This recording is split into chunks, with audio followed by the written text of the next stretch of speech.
Somewhere in Tunisia, February 1943. A German maintenance sergeant crouches beside an olive-drab motorcycle, his hands still trembling as he removes the air cleaner cover. The Harley-Davidson WLA sits silent in the captured American motor pool, surrounded by dozens more just like it. He's been a mechanic for 15 years, trained on the finest German engineering, worked on BMWs that represented the peak of European motorcycle design. But what he's looking at now makes his throat tighten with a realization that has nothing to do with mechanics, and everything to do with mathematics. This isn't just a motorcycle, it's a message written in steel and gasoline, and the message is simple: America can bury us. The motorcycle before him is crude by German standards. The 45 cubic-inch flathead engine, a side-valve design that BMW abandoned years ago in favor of more efficient overhead valve technology, represents engineering that seems almost primitive. The Springer front suspension is outdated. There's no rear suspension at all, earning these machines the nickname "hard tail" among American riders. The 3-speed hand-shift transmission is simple, almost agricultural in its design. Everything about this machine screams mass production over refinement, quantity over quality. But that's precisely what makes it terrifying. The sergeant runs his fingers along the frame. The welds are good, not exceptional, not the precise work of a master craftsman, but consistently good.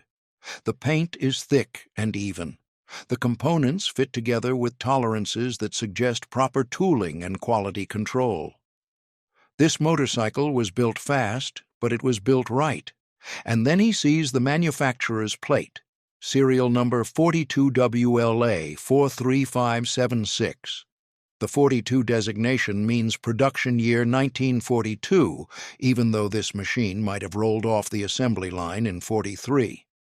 The Americans standardized their wartime production, simplified their record-keeping, focused on output. The number that follows makes his stomach drop. Serial 43576. That means at least 43,576 of these machines had been produced by the time this one left the factory. 43,000 of one model, from one manufacturer, in less than 2 years of war production. He thinks about the BMW R75, Germany's finest military motorcycle. Approximately 16,500 units produced between 1940 and 1945. 5 years of maximum war production yielding fewer machines than the Americans built of this single model in 18 months. And the Americans aren't rationing steel for these. They aren't choosing between building motorcycles or building tanks. They're building both. They're building everything. The story of the Harley-Davidson WLA began in 1940, more than a year before Pearl Harbor brought America into the war. The United States Army, watching the conflict consume Europe, issued specifications for a military motorcycle. They wanted something simple, something reliable, something that could be produced in vast quantities by workers who might never have built a motorcycle before. Harley-Davidson responded with the WLA, a militarized version of their civilian model WL. The W designated the 45 cubic-inch flathead engine family. The L indicated high compression, though in reality the Army version used medium compression for reliability. The A stood for Army. The design was deliberately conservative. The engine displaced 739 cubic centimeters, producing a modest 25 horsepower at 4,500 revolutions per minute. Not impressive by performance standards. The BMW R71 produced 22 horsepower from a similar displacement, while the more advanced R75 generated 26 horsepower. But power wasn't the point. The WLA's side-valve engine was nearly indestructible. The low 5-to-1 compression ratio meant it would run on 74-octane gasoline, fuel so poor that high-performance German engines would destroy themselves trying to burn it. The air-cooled design eliminated vulnerable coolant systems. The simple valve train had fewer parts to break. Everything about the engine prioritized survival over performance. The transmission was equally straightforward. 3 speeds, hand-shifted via a lever on the left side of the tank with a foot-operated clutch. German riders found this arrangement backward. Their BMWs used foot shifters and hand clutches, but it worked. The Springer front fork provided adequate suspension through 2 parallel springs and a friction damper. The rigid rear frame had no suspension at all, relying on a sprung seat to absorb road shock. Again, crude but functional. What made the WLA revolutionary wasn't its design, it was the industrial system that produced it. In 1941, Harley-Davidson was still primarily a civilian company, building motorcycles for police departments and recreational riders. By 1942, the company had transformed into a war production facility running 24 hours a day. The Milwaukee factory floor became an assembly line where women who had never touched a wrench before the war built motorcycles with precision that would have been impossible in peacetime. Production numbers told the story. In 1940, Harley produced several hundred WLAs as evaluation models. In 1941, production ramped to several thousand. In 1942, after Pearl Harbor, the assembly lines roared to life. 10,000 motorcycles, 20,000, 30,000. By the end of the war, Harley-Davidson had produced over 90,000 WLA and WLC motorcycles, the WLC being a slightly heavier variant built for the Canadian Army. But that wasn't all.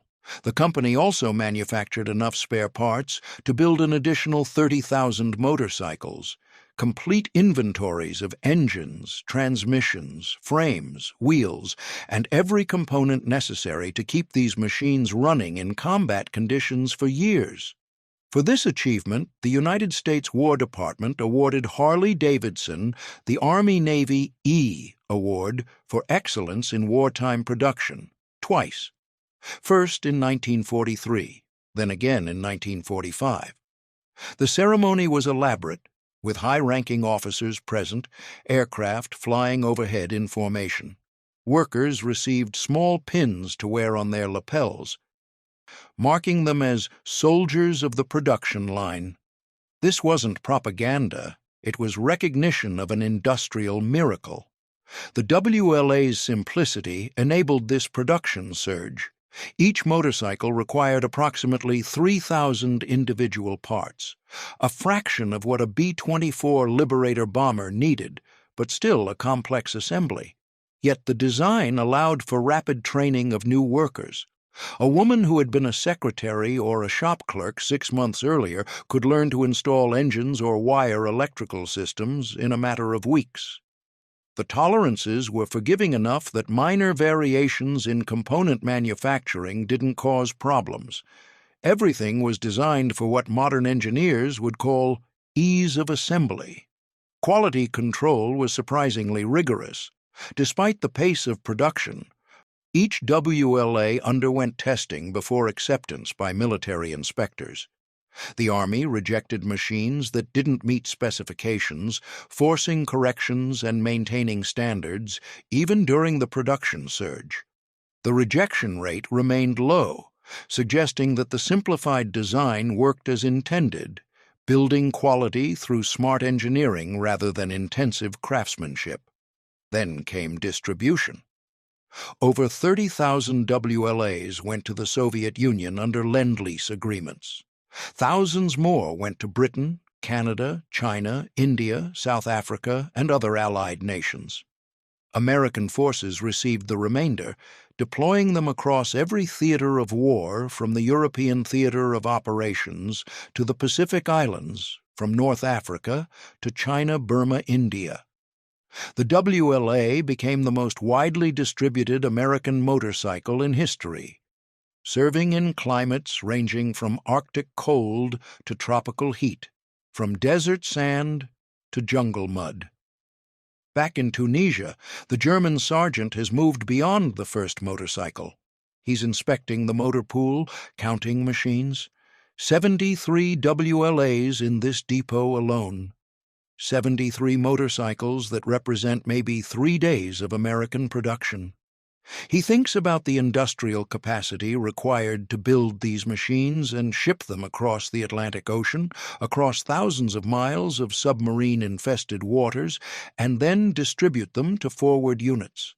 The Americans lost ships to U-boats. Everyone knew that, but they built replacements faster than Germany could sink them.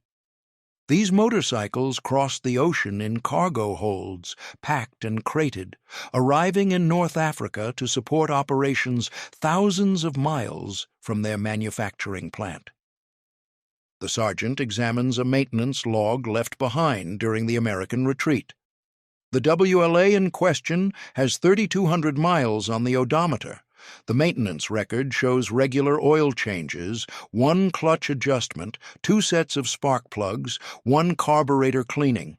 That's it. 3,200 miles of military use in desert conditions, and the most significant maintenance was changing spark plugs. He thinks about the BMW R75s in his unit.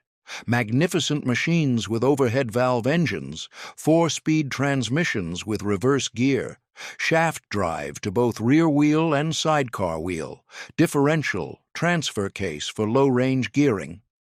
Engineering masterpieces that required constant attention from skilled mechanics.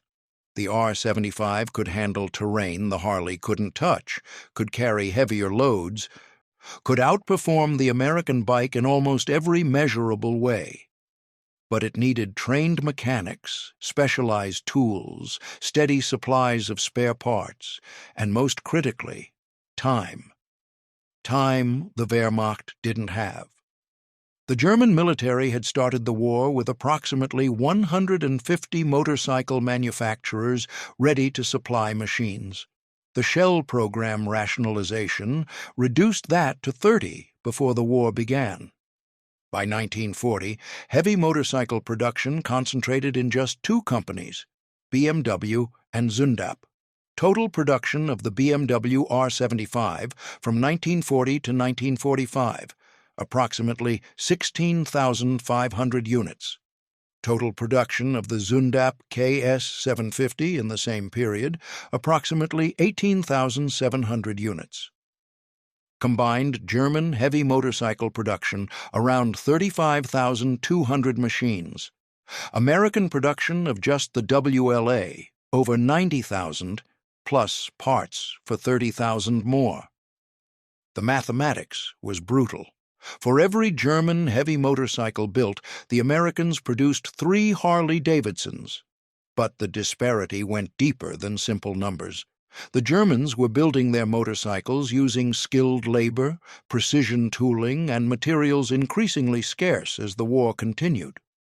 Every BMW R75 required resources that could have built something else: a weapons carrier, an artillery prime mover, a light reconnaissance vehicle. Every hour of skilled labor invested in motorcycle production was an hour not spent building tanks or aircraft or submarines. The Americans built motorcycles almost as an afterthought, a minor line item in an industrial mobilization so vast it defied comprehension. While Harley-Davidson built 90,000 WLAs, American factories produced over 86,000 tanks, almost 300,000 aircraft, 2 million Army trucks, and nearly 193,000 artillery pieces. The United States manufactured almost 2/3 of all Allied military equipment used in the war, and did so while maintaining civilian production that would have been the envy of any European nation at peacetime levels. The German sergeant finds an ammunition box attached to one of the Harleys. Inside, tools, a simple tool kit designed for field maintenance. Wrenches, screwdrivers, pliers, spark plug sockets, everything a soldier would need to perform basic repairs. The tools are stamped steel, nothing fancy, but adequate. Every motorcycle came with these tools. 90,000 toolkits distributed across the globe, ensuring that broken machines could be fixed in the field without returning to depot-level maintenance. He thinks about German supply chains, already stretched to breaking by the vast distances of the Eastern Front. Spare parts for BMW motorcycles came from Munich, routed through a distribution system designed for a much smaller military operating in Central Europe. Now, German units fought from Norway to Egypt, from France to the outskirts of Stalingrad, and the supply system couldn't keep pace. A BMW with a broken transmission might sit useless for weeks, waiting for a replacement to arrive from Germany, if it arrived at all. Meanwhile, Allied bombing was systematically destroying German industrial capacity, reducing production while simultaneously increasing the rate at which equipment needed replacement. The WLA represented a different philosophy entirely. Build it simple. Build it tough. Build so many that losses don't matter. If a WLA broke down and couldn't be fixed quickly, the Americans abandoned it and requisitioned another from the motor pool. There were always more motorcycles, always more spare parts, always more ammunition boxes and jerry cans and tires and everything else the war consumed. The sergeant picks up a discarded manual, the technical manual for the WLA, printed in English but with clear diagrams. The level of documentation surprises him. Exploded view diagrams showing every component and how they fit together, specifications for every tolerance and adjustment, troubleshooting guides for common problems. The Americans had industrialized not just production, but also maintenance and training. A soldier with minimal mechanical knowledge could follow these manuals and perform repairs that would require a trained mechanic on German equipment. This systemization extended beyond the motorcycle itself. The United States Army created entire supply chains specifically for motorcycle support.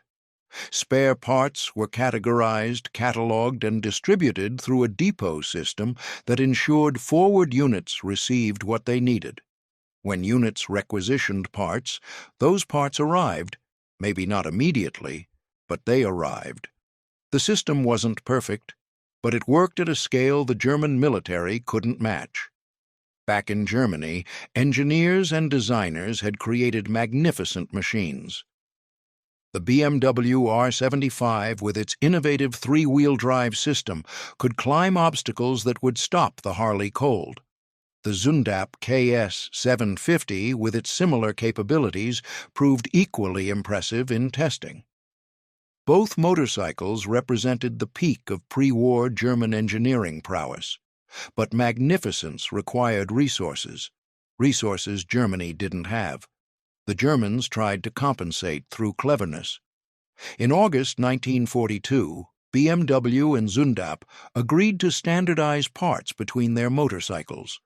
The goal was to create a hybrid machine that combined the best features of both designs, designated the BW43. The standardization program achieved 70% parts commonality between the two manufacturers. This simplified supply somewhat. A mechanic could cannibalize a destroyed Zundap to repair a BMW, or vice versa, but it couldn't overcome the fundamental problem of insufficient production. Meanwhile, American industry operated at a pace that seemed impossible to German observers. Reports from captured documents revealed that the United States had doubled its industrial production between 1940 and 1944. Doubled. An economy already the largest in the world had grown to produce more military equipment than Britain, the Soviet Union, and all Axis nations combined. German propaganda tried to dismiss these reports as American exaggeration. They weren't. The sergeant starts one of the captured Harleys, The engine fires immediately, despite sitting unused for days, the magneto-ignition independent of the battery. The flathead engine settles into a steady idle, that characteristic potato-potato-potato sound of a V-twin. He blips the throttle. The response is immediate, the engine pulling cleanly from low revs to higher speeds without hesitation. This isn't a sophisticated engine. It's a farmer's tractor engine in motorcycle form. But it works, and it keeps working. He lets the engine run while he considers what this motorcycle represents. Not just a machine, but a symptom of a larger problem that no amount of German tactical brilliance or superior individual weapon design could overcome. The Wehrmacht had been designed to fight short, decisive campaigns using superior training and equipment. Blitzkrieg, lightning war, strike fast, achieve objectives before the enemy could mobilize, win before industrial capacity became decisive. That strategy had worked in Poland. It had worked in France. It had even worked initially in the Soviet Union. But now the war had become exactly what Germany couldn't afford, an extended conflict of attrition where industrial capacity determined outcomes. And in that type of war, the nation that could build 90,000 motorcycles as an afterthought while simultaneously producing hundreds of thousands of aircraft and tens of thousands of tanks would inevitably win. The WLA wasn't better than the BMW R75. In most performance metrics it was worse, but the WLA existed in overwhelming numbers, supported by inexhaustible supplies and maintained by soldiers following comprehensive manuals. The R75 existed in limited quantities, supported by supply chains that couldn't keep pace with combat losses, maintained by mechanics who were themselves becoming increasingly scarce as casualties mounted. Other German soldiers have gathered around, watching their sergeant examine the American motorcycles. One of them, a young private fresh from training, asks if they can use these captured machines. The sergeant nods. Yes, they can use them. The WLA is simple enough that any rider familiar with motorcycles can adapt quickly, but using them means facing the psychological reality that every soldier in this maintenance bay now understands. The Americans have so many of these that losing dozens, no, hundreds, barely registers. They'll build more. They'll ship more. They'll keep coming with more equipment than Germany can destroy. A lieutenant arrives, surveying the captured motor pool. He asks about serviceability. The sergeant reports that most of the Harleys are operational, requiring only fuel and minor maintenance. The lieutenant nods, making notes. These motorcycles will be put into service with German units, pressed into the Wehrmacht's order of battle because Germany needs every vehicle it can field. This was standard practice. The Germans used captured equipment throughout the war. French motorcycles, Soviet motorcycles, American trucks, British weapons. Anything that could be maintained and supplied went into service because German production couldn't meet demand. But using captured American equipment meant acknowledging that the enemy's industrial surplus exceeded Germany's frontline production. It meant admitting that the Americans could afford to leave behind, in a minor withdrawal from one small sector of one theater of war, more motorcycles than some German units received as original issue. The psychological effect of such realizations spread through the Wehrmacht like a slow poison, undermining the confidence that had carried German forces through the early war years. The sergeant knows the R-75 is technically superior. He knows the Zündapp KS 750 is a better motorcycle for military applications. He knows German engineering represents the finest traditional craftsmanship in the world, and he knows, with the cold certainty of mathematical reality, that none of it matters. 73 Harley-Davidsons sitting in one captured depot in Tunisia. 90,000 built. Parts for 30,000 more. This was what defeat looked like when dressed in olive drab paint and equipped with Springer front forks. The Americans also understood something the Germans missed. The motorcycle itself was almost irrelevant. What mattered was the system, the training, the supply, the maintenance, the replacement pipeline, the industrial base that could lose equipment faster than the enemy could destroy it and still maintain numerical superiority. The WLA wasn't a marvel of engineering. It was a component in a military-industrial machine so vast that its full scope remained incomprehensible to those fighting against it. In Milwaukee, Harley-Davidson workers, many of them women who had never worked in manufacturing before the war, assembled motorcycles at rates that would have seemed impossible in peacetime. They worked 3 shifts, 24 hours a day, 7 days a week. Each worker specialized in specific tasks, performing the same operations hundreds of times daily with speed born of repetition. The assembly line moved with mechanical precision, each station adding components until a complete motorcycle emerged at the end, ready for Army inspection. This wasn't craftsmanship in the traditional sense. No single worker built an entire motorcycle. No master mechanic lovingly assembled each engine. But the result was production that sustained operations across a global war. When a WLA broke down in Burma, replacement parts shipped from Milwaukee reached India, then were distributed through the military supply system to forward units. When a batch of motorcycles was destroyed in a bombing raid in Italy, replacement machines arrived within weeks. The system worked because it was designed to work at scale. German industry never achieved this level of systemization. BMW and Zundap remained relatively traditional manufacturers even during the war, relying on skilled workers performing complex operations. Quality remained high, but quantity remained limited. The Germans tried to increase production through forced labor and concentration camp workers, but this created new problems. Untrained forced laborers couldn't maintain the precision required for complex machinery. Sabotage became a constant concern. Quality declined even as demand increased. By 1944, the situation had become critical. Allied bombing systematically targeted German industry, destroying factories, disrupting transportation networks, and killing workers. Raw materials became scarce as imports stopped and mining operations suffered damage. The synthetic fuel program that kept the Wehrmacht mobile consumed resources that could have produced other war materials. Germany was simultaneously fighting a war, maintaining occupied territories, building wonder weapons like jet aircraft and V-2 rockets, and trying to sustain basic industrial production, all with an economy smaller than that of the United States even before the war began. The WLA, meanwhile, continued rolling off American assembly lines. Production actually increased in 1944, despite the war going well for the Allies. The motorcycles weren't even critically important.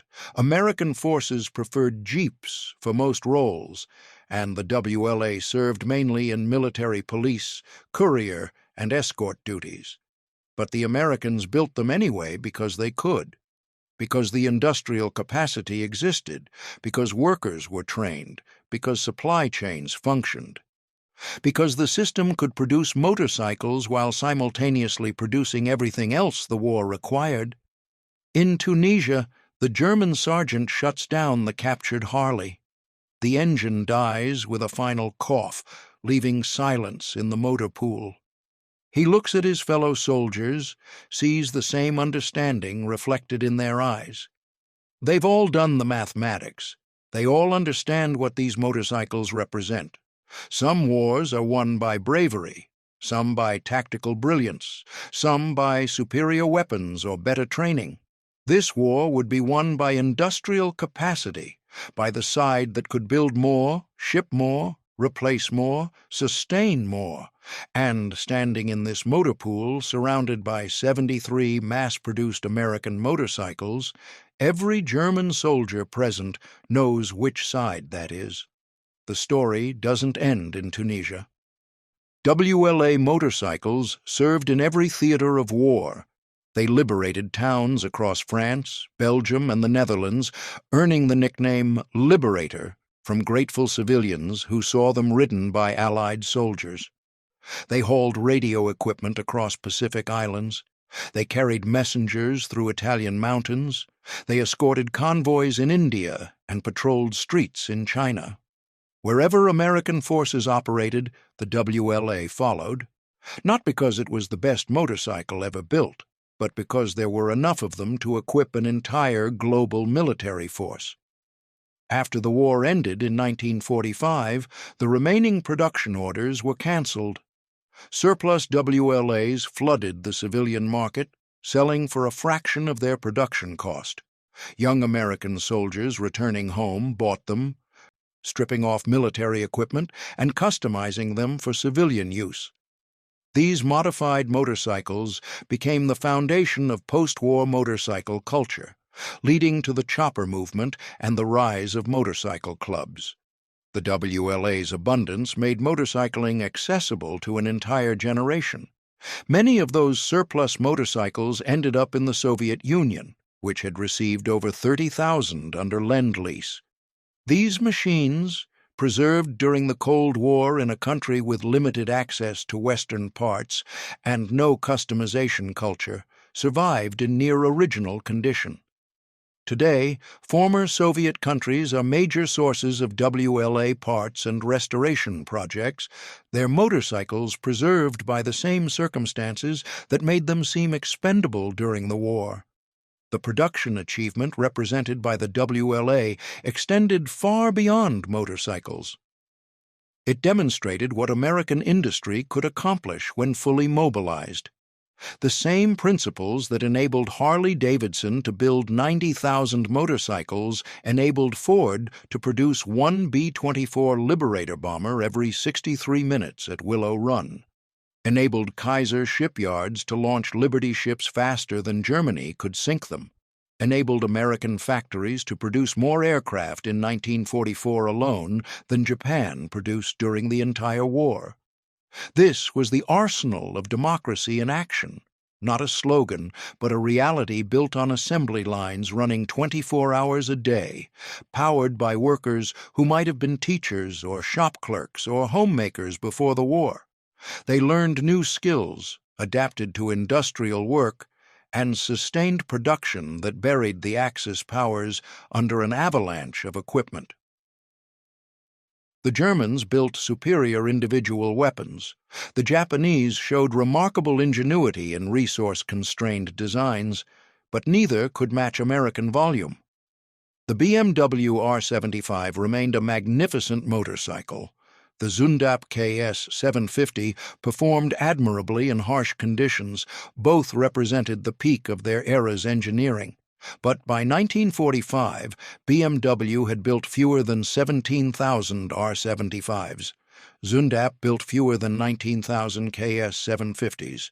Harley-Davidson built over 90,000 WLAs, plus parts for 30,000 more, without breaking stride in a production surge that included aircraft engines, airplane components, and other military equipment. In that disparity lay the outcome of the war.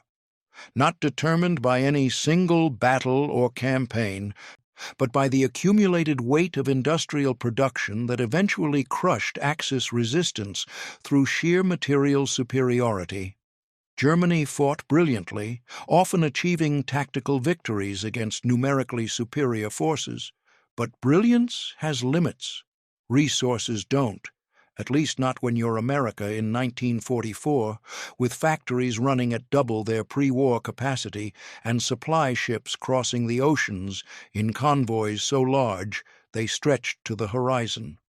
The German sergeant in Tunisia never forgot that February day when he examined the captured Harleys. After the war, in interviews conducted decades later, he spoke about the moment when he counted 73 motorcycles and realized what American production numbers meant for the war's outcome. He described the sinking feeling, the mathematical certainty that no amount of tactical skill could overcome such industrial disparity. Other German veterans shared similar moments of realization, seeing American supply dumps, counting aircraft overhead, witnessing the endless convoys of trucks and tanks. The WLA wasn't a wonder weapon. It wasn't revolutionary. It wasn't even particularly impressive by performance standards. But it was there, in overwhelming numbers. Everywhere American forces operated, supported by supplies that never ran out, maintained by systems that kept working, and its presence represented something far more significant than its crude engineering suggested: the industrial might of a nation that could bury its enemies in equipment while barely straining its productive capacity. 73 motorcycles in one motor pool in Tunisia. 90,000 built. Parts for 30,000 more. This was what American industrial mobilization looked like when you stood on the receiving end. This was the weapon that won the war. Not any single tank or plane or ship, but the system that could produce them faster than the enemy could destroy them. The Wehrmacht mechanics who examined those captured Harley-Davidsons understood this immediately. They did the math. They knew what it meant. They realized Germany could never win, not against an opponent who built 90,000 motorcycles as a side project while conquering half the world with the main effort. The flathead engine wasn't sophisticated. The Springer front suspension was outdated. The 3-speed transmission was simple. None of it mattered. What mattered was that American workers, most of them new to industrial production, could build these machines by the tens of thousands and ship them across oceans and support them with supply chains that never failed and replace them faster than combat could destroy them. That was the real weapon. That was what Germany couldn't match. And standing in that captured motor pool in Tunisia in February 1943, the Wehrmacht mechanics knew it. The thunder of American industrial production had spoken, and the message was clear. You can't outproduce us, you can't outsupply us, you can't replace losses as fast as we can inflict them, and eventually, inevitably, we will bury you under an avalanche of steel and gasoline and sheer industrial persistence. The Harley-Davidson WLA, crude, simple, unsophisticated, and utterly overwhelming, delivered that message to every German soldier who examined one. The war would continue for 2 more years, but the outcome was already written in production statistics and assembly line outputs. Germany was fighting the arithmetic of industrial warfare, and the arithmetic was merciless. In the end, the WLA's greatest contribution wasn't its performance in combat. It was what it represented about the nation that built it.